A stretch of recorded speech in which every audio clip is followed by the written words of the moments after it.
Questo non è mio figlio. Questi non sono le sue mani e questa non è la sua faccia. Sta carne pezzi pezzi non la feci io. Mio figlio era la voce che scheggiava nella chiazza. Era l'ura solo ammulato delle sue parole. Era la raggio. Era l'amore che voleva nascere, che voleva crescere. Questo era mio figlio quando era vivo, quando lottava contro tutti, mafiosi, fascisti, uomini di panza che non valgono manco un soldo, padri senza figli, lupi senza non trepidare. Parroco idro vivo, già che non sa più parlare con i morti. L'aspetto giorno e notte, ora si grapi la porta, trasi, m'abbraccia, lo chiamo. E nella sostanza a studiare. Ora ne esce, ora torna, la faccia niura come la notte, ma si ride e lo sole che spunta per la prima volta, lo sole picciridro. Questo non è mio figlio.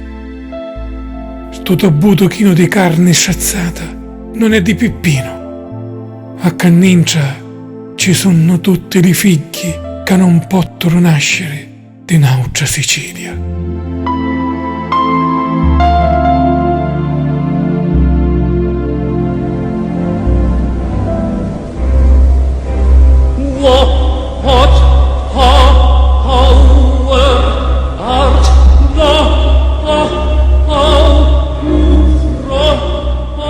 Nulla sappiamo di questo svanire che non accade a noi.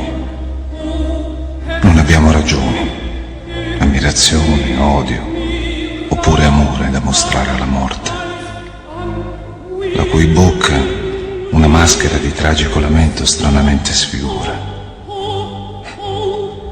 Molte parti è per noi ancora il mondo, fino a quando ci domandiamo se la nostra parte piaccia.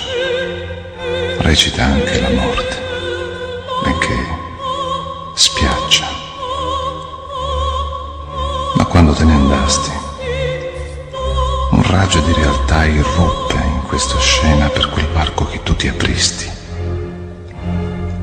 Vero verde il verde.